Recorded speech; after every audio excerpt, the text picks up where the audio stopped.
আগের মতো আমার ভাষা না, এটা মুরব্বীদের ভাষা। আগের মতো চোখে আমি দেখি না তেমন, চোখ জানি হয়ে গেছে কেমন কেমন। এক চোখ দিল নম করে বসো।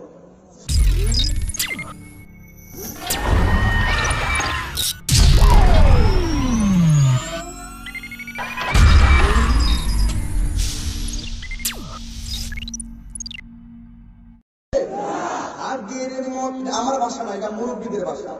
আগের মতো চোখে আমি দেখি না তেমন, চোখ জানি হয়ে গেছে কেমন কেমন। এক চোখ দিল নম করে বসো। একেবারে নরম, পারলে কোটা চোখের নিয়ে বাবার জন্য ভালো। আমি নিজে অনেক অসহায়। আমার বাবা নামক বড় বৃক্ষ টাকা 20 সালে আমার মার্চের 5 তারিখে চলে গেছে। আমি পাগলের মতো এখন করতেছি। আগের মতো চোখে আমি দেখি না তেমন, চোখ জানি হইয়া গেছে কেমনের কেমন। কেউ বুঝে না চোখে আমার কি হয়েছে, বলো আমার কি হয়েছে। আমি বলি আমার মরার চিঠি এসেছে, বলো আমি বলি আমার মরার চিঠি এসেছে। আগের মতো গায়ে শক্তি পাই না তেমন। দাদা, আগের মতন বস্তা কি মাথায় তোলা যায়? আগের মতো কি দুধটা যেভাবে দিতে দেওয়া যায়?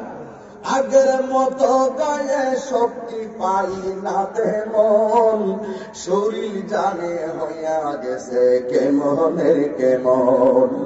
কেউ বুঝে না পরিবর্তন কখন হয়েছে।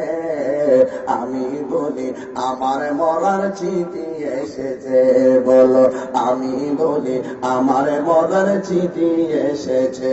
জবানটা করে আল্লাহরে ডাক দিয়ে বলেন আল্লাহু আকবার। কেউ জানি না কখন মরব। মৃত্যুর যন্ত্রণার কথা বলেছেন আমার নবী, আপনার নবী বলেন রুহটা নেওয়ার সময় যে কষ্ট, এর চাইতে আরো ভয়ঙ্কর একটা কষ্ট হয় কখন জানুনি? যখন সাকরাতুল মাউতটা শুরু হয়ে যায়। আজরাইলে যখন রাউলি গ্রামের ঘরের দরজায় আইসা আপনার ধাও মারবে, যদি আপনার ঈমান না থাকে, আপনার যদি নেক আমল না থাকে, আপনি তখন পাগলের মতন হয়ে যাবেন। আপনি তখন এমন একটা পাগল হয়ে যাবে, ও যুবক, এমন পাগল তুমি হয়ে যাবে। ওই মুহূর্তে আমার নবী বলেন এটার নাম সাকরাতুল মাউত। মরণের পূর্বে একটা কষ্ট অনুভূত হবে। বন্ধুরে আমার, ও সুনামগঞ্জের বাবারা, এ আপনি আমার নবী বলে আজরাইল যখন তার দাম মারবে, তখন তোমার শরীরের তাজা তাজা রক্তগুলো পানি পানি হইয়া যাবে। তুমি মনে করো না এই মুরব্বী বস্তাল গাইতে পারে না, তুমি মনে করো না এই মুরব্বী করতে পারে না, তার মনোমরণের সময় হয়ে গেছে। এটা জীবনের কল্পনা করো না। বহুত মুরব্বীর আগে তাজা সন্তান হঠাৎ করে মারা যায়। কথা বলেন ঠিক কিনা? নিঃশ্বাসের কোন বিশ্বাস আছে? জীবনে কত মায়ের দিয়া আওয়াজ পাইছি, একটি সুখ সংবাদ তখন আমরা পড়ছি ইন্না লিল্লাহ। এই শব্দটা কত কঠিন, একবার চিন্তা করে দেখো। তাহিরি মারা গেল, মাইক দিয়া বলবে একটি সুখ সংবাদ। আজকে আমি আসার সময় সবাই বলছে তাহিরি সাহেবের আগমন। আমি যদি এখন মারা যাই, তাহিরি সাহেবের স্টেজ থেকে নামায় অ্যাম্বুলেন্সে তুল, এই কথা বলবে না, বলবে শুধুমাত্র লাশ কারে ধইরা অ্যাম্বুলেন্সে তুল। এখন ছিলাম তাহিরি সাহেব, জীবন যাওয়ার পরে সাথে সাথে কয় লাশ করে, কই লাশ পাইও, কই আমার লাশ। এটাই হলো তোমার আমার শেষ পরিচয়। কথা বলেন ঠিক কিনা? এই জন্য যুবক ভাই আমার নবী বলেন মৃত্যুর যন্ত্রণা এত কঠিন। ও যুবক, অনুরোধ করে বলে মরার আগে একবার মরো। তুমি তোমার শরীরে তাজা রক্ত, বাহাদুরি করিও না।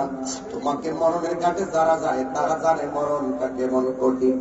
মৌত কাসিন কুল্লু নাসিন শারিবুন, কবর পাইতিন কুল্লু নাসিন দাখিলুন, মান্নাগুন জম در زمین آسمان میکی گنزم در قلب مومنا مکان چشتی نماز پنزگانا فویل للمصلین الذین سرک اللہ اکبر বলবেন সকলকে মৃত্যুর স্বাদ গ্রহণ করা লাগবে।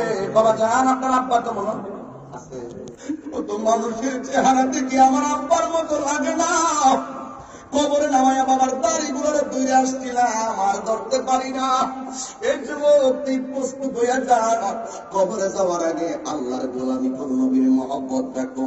আমার নবী বলে জীবন্ত বকরির গায়ে থেকে চামড়া করলে বকরির যেমন কষ্ট হয়, আজরাইলে যখন রুহটা নিয়ে যাবে তার চাইতে কোটি গুণ বেশি কষ্ট হবে মৃত্যুর সময়। শুধুমাত্র তাই নয়, যখন তোমার রুহটা বের করে নিয়ে যাবে, আমার নবী বলেন ওই সমস্ত তার যে তারের কানেকশন ছিল, তার রগের কানেকশন ছিল, রক্তের কানেকশন ছিল, আজরাইলে যখন রুহটারে ধরবো তোমার শরীরের সেই শক্ত শক্ত রগ গুলো টাস টাস করে ছিঁড়া যাবে। হাড্ডি গুলার যে জোড়া আছে এই জোড়া গুলো টাস টাস করে খুলে যাবে। এই জন্য আমার নবী বলেন মৃত্যুর যন্ত্রণা গুলো সবচাইতে ভয়ঙ্কর। একটা মানুষ মারা যাওয়ার পরে যদি দেখো ওই মানুষটার জিহ্বায় কামড় মারছে, একটা মানুষ মারা যাওয়ার পরে যদি দেখো ওই মানুষটার চোখ গুলা উল্টাইয়া দিয়েছে, পায়খানা করে পড়াইয়া দিয়েছে, মনে করবা তার লক্ষণটা বেশি ভালো নয়। এক যুবকের দল, আর একটা কথা মনে রেখো, একটা মানুষ যদি ওই মরণের সময় তার চেহারাটা হলুদ হলুদ হয়ে যায়, মনে রাখবা ওই মানুষটা আমার নবীর কালিমা পড়তে পড়তে তার মরণ হয়েছে। আল্লাহু আকবার। এই জন্য রাস্তা কয়টা? রাস্তা কয়টা? একটা হলো ভালো রাস্তা, আরেকটা হলো মন্দ রাস্তা। আমার নবী বলেন এই মানুষের সাথে মারা গেলে তার কবরটা হবে অত্যন্ত ভয়ঙ্কর। আর যদি আপনি ইমানদার হতে পারেন, বলতাম এই কথাটা, আমরা কি ইমানদার না বেঈমান? আরো জোরে বলো ইমানদার না বেঈমান? কারা কারা ইমানদার দুইটা হাত ধরে দেখান, স্লোগান করে।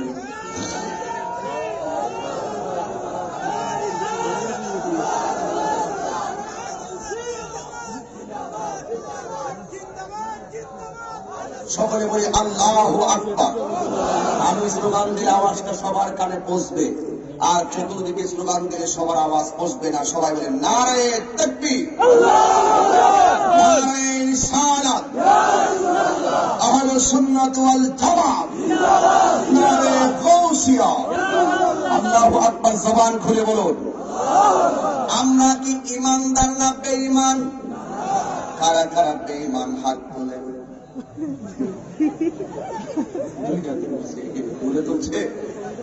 আমরা কি ইমানদার না বেঈমান? ইমানদারের মরণটা কেমন হবে জানার দরকার আছে না নাই? আপনারা বলতে হবে। আপনারা বলেন রূহটা কবজ করার ফেরেশতা একজন, জবান খুলে কোন তার নাম কি? আজরাইল কি এই এলাকা চিনে? রাউলি গ্রামে কি আসছে আজরাইল? এটা কি বুঝে আসে আপনার? তার মানে আপনি যেখানে পলায়ন করেন না কেন সেখানে আজরাইল যাওয়ার ক্ষমতা আছে না নাই?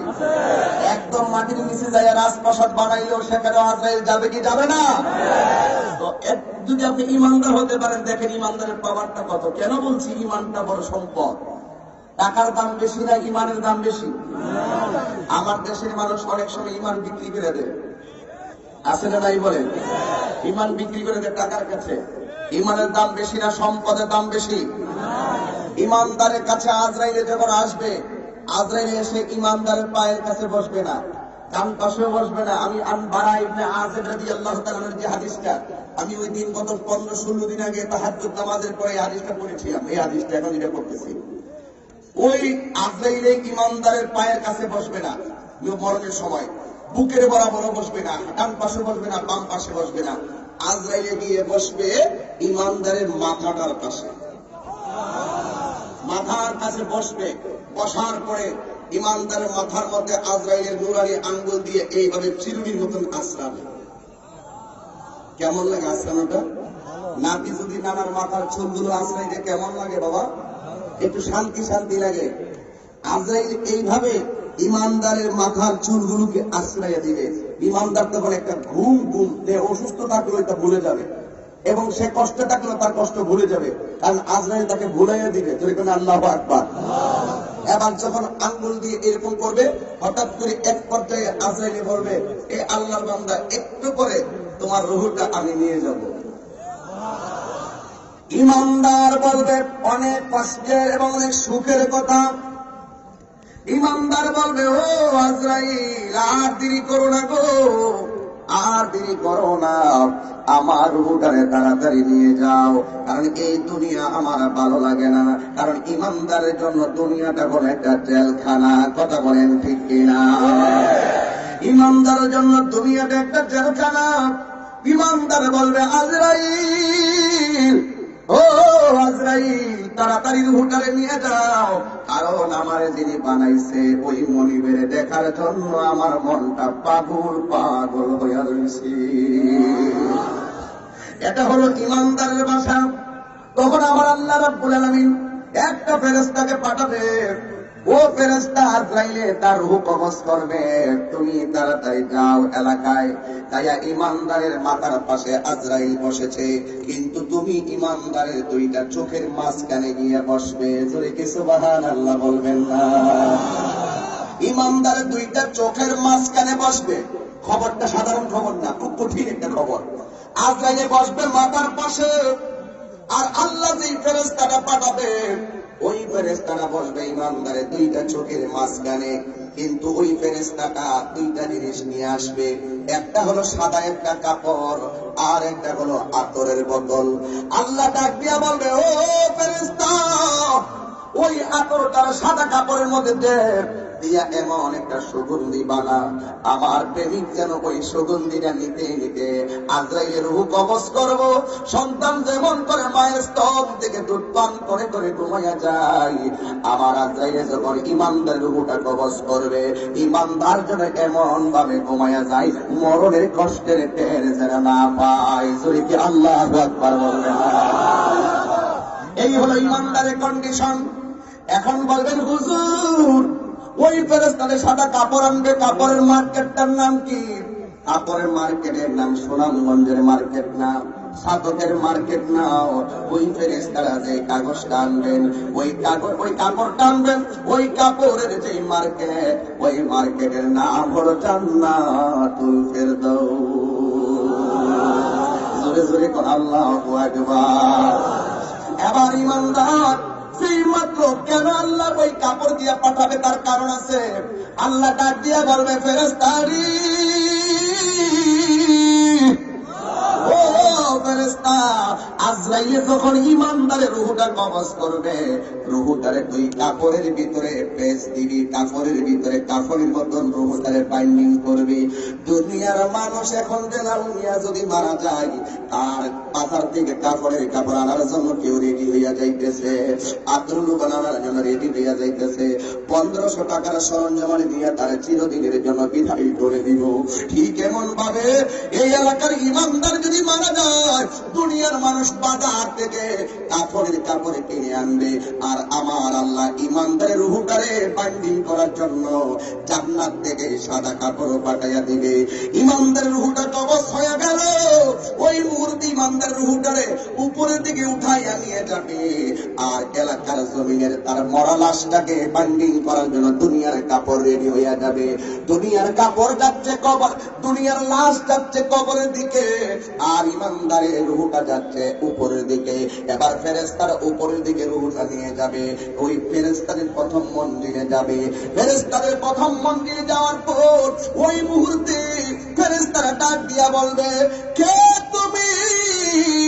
এত সুন্দর গান জীবনেও কোনদিন নাকে লাগে নাই। জবান খুলে কি আল্লাহু আকবার বলবেন না? এত সুন্দর গান। এবার ওই ফেরেশতা ডাক দিয়া বলবে, তারে চিনস না?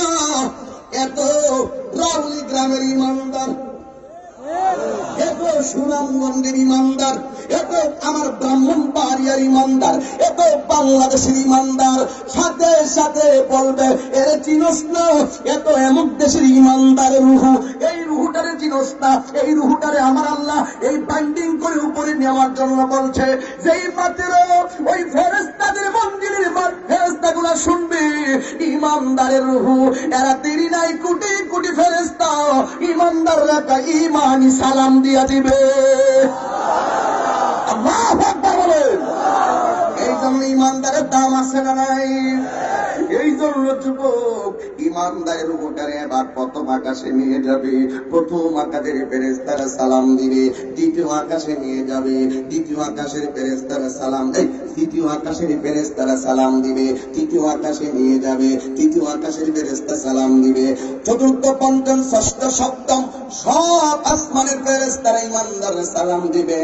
কিন্তু আমার আল্লাহ ইমানদারের রূহটা রাখার জন্য একটা বাড়ি বানাইছে, ওই বাড়িটার নাম হইল ইল্লিন।